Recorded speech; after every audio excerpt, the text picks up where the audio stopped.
আজি মই বনালোঁ অলপ বেলেগ ধৰণেৰে ফুলকবি আলু বিলাহীৰে মাছৰ জোল। হেল্ল' এভৰিৱান, নমস্কাৰ, খুলুমবাই। মাছকেইডোখৰ পৰিষ্কাৰকৈ ধুই নিমখ হালধি লগাই এয়া তেলত ফ্ৰাই কৰি ল'লোঁ।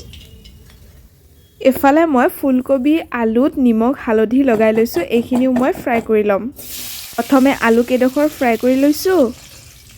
এয়া আলুকেইডোখৰ মোৰ ফ্ৰাই কৰি লোৱা হৈ গৈছে। এতিয়া দিছোঁ কেৰাহীত ফুলকবি কেইডোখৰ।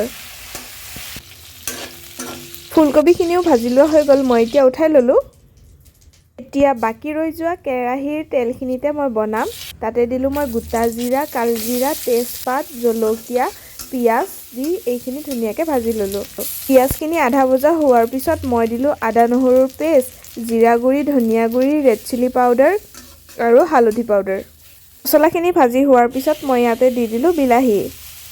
বিলাহীখিনিত নিমখ ছটিয়াই ঢাকনি লগাই দিলোঁ বিলাহীখিনি কোমলিবৰ কাৰণে। ঢাকনি খুলি চালোঁ, এয়া বিলাহীবোৰ কোমলি গৈছে। মই এনেদৰে ভাঙি দিছোঁ। তাৰপিছত দিলোঁ মই ভাজি ৰখা ফুলকবি আৰু আলুখিনি। এতিয়া চাৰিওফালে লুটিয়াই পুটিয়াই লৰাই লোৱাৰ পিছত ইয়াতে এড কৰিলোঁ মই গৰম পানী।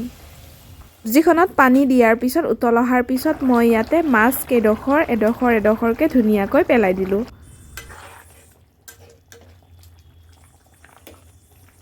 নিমখৰ পৰিমাণটো কম হোৱাৰ বাবে আকৌ নিমখ দিলোঁ। মাছ দিয়া 3 মিনিটমানৰ পিছত কৰি দিলোঁ গেছটো বন্ধ। এয়া এতিয়া হৈ গৈছে মোৰ ফুলকবি আলু বিলাহীৰে মাছৰ জোলখন ৰেডি। এতিয়া কাঁহীত ভাত লৈ লৈছোঁ। তাৰপিছত ওপৰেদি এয়া মাছৰ চব্জিখন ঢালি লৈছোঁ আৰু ভাতত সানি লৈছোঁ। এয়া মুখত ভৰাইছোঁ, কি জুতি, দাইদোষ নধৰিব। মই এতিয়া ইয়াৰে সোৱাদ লৈছোঁ। আৰু আপোনালোকে ৰেচিপিটো কেনে পালে জনাবলৈ নাপাহৰিব কমেণ্ট কৰি। আৰু লগতে ভিডিঅ'টো যদি ভাল লাগিল লাইক আৰু ফ'ল' কৰি দিব। তো আজিলৈ আহিছোঁ, আকৌ লগ পাম অন্য এটি ভিডিঅ'ত। Bye bye.